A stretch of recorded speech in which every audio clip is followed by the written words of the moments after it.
Tell me honestly, isn't there something that you should be doing, but instead you're procrastinating? Isn't there some assignment that's pending, or some spreadsheet that you have to fill, or the laundry pile is just growing? Well, there's no judgment here. I'm a procrastinator too. I was a procrastinator. In this video, I'm going to tell you easy tips on how to end procrastination forever. So let's begin with the video.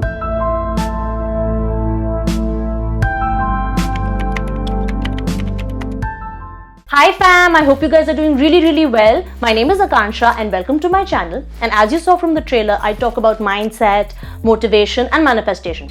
Basically, I talk about everything positive, but I try to put a little bit of science in it so that it seems more reasonable and practical. Now, before I tell you the 3 concrete tips on how to end procrastination, I'm going to say something very important. Listen very carefully. You are not a procrastinator. You have a habit of procrastinating. I'm going to repeat this statement. You are not a procrastinator.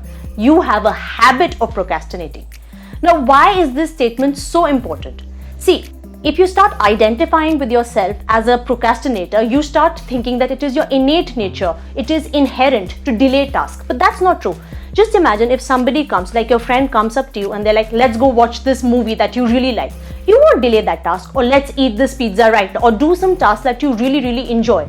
You're not going to delay it. That is why you're not a procrastinator. You have a habit of procrastinating.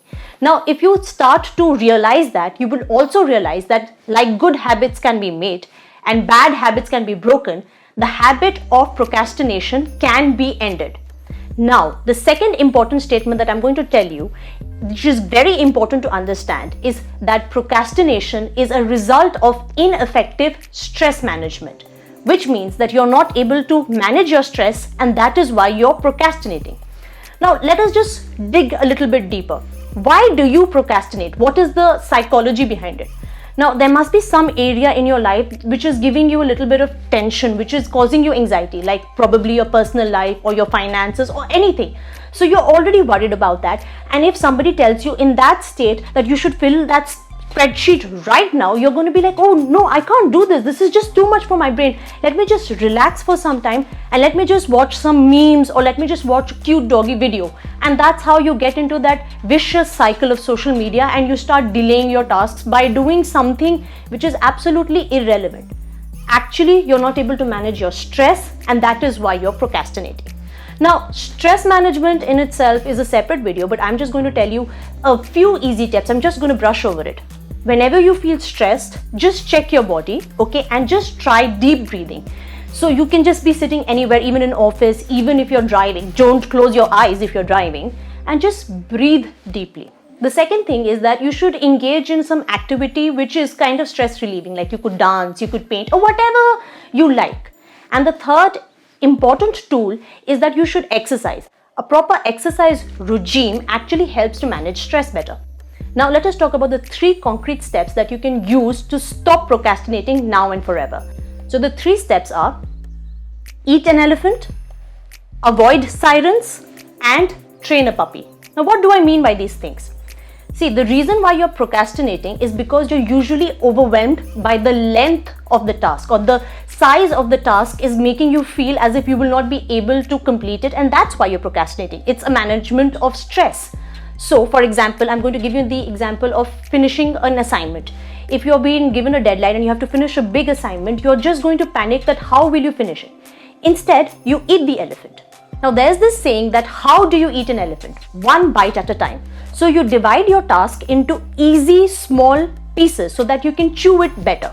So taking the example of the assignment, so one day just make the outline of the assignment or the skeleton. The next day just write the introduction. The next day just write the first paragraph. And as you continue, you will not even know it, and within 3 days you would have, or 4 days, you would have finished your entire assignment instead of procrastinating. The second point is to avoid sirens. What do I mean by this? Now, sirens are these mythological creatures which are basically like mermaids. They're beautiful and they have these beautiful hair, and they're sitting on these shores and they're singing and they're luring all these sailors towards them. But in reality, they are monsters which are luring these sailors towards their death, because they're sitting on these jagged rocks and the ships would crash and the sailors would drown in the sea. Similarly, social media is a siren. It's going to lure you to your death, the death of productivity. So it is my advice that when you're sitting to work, I would recommend that you put your phone in a different room if you have that luxury. If you don't, put your phone on silent or put it in some other place so that you're not tempted to be distracted.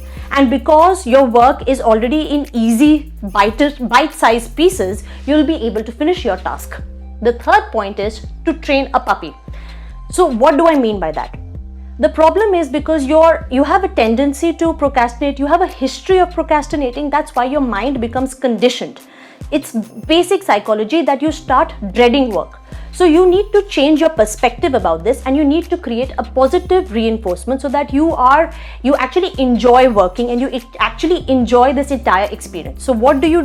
You train a puppy. So all of you who've had a dog or who've had a cat know that you can train an animal by giving them rewards whenever they perform a task to your liking. So you do the same thing. After you've finished like 15 minutes of a work, reward yourself. But you have to make sure that the reward is not so big that the task seems small. Like, don't eat an ice cream after studying for 15 minutes, because then you're going to be addicted to sugar and it's going to be a whole new problem. Instead, like what I do is, after I study for an hour or after I work for an hour, I take a 10-minute break and I either make myself a nice cup of tea or I go for a nice walk. So it's refreshing and it makes me enjoy my work. So I look forward to finishing that task in that time so that I can really enjoy my tea. I can really enjoy my treat. So just to summarize, guys, eat an elephant, avoid sirens, train a puppy. But the important thing to remember is that you're not a procrastinator. You have a habit of procrastinating, and you can end this habit by managing your stress. That's it, guys. I hope you enjoyed this video. Do like and subscribe if you liked it, and I have more content like this. Bye. Until next time.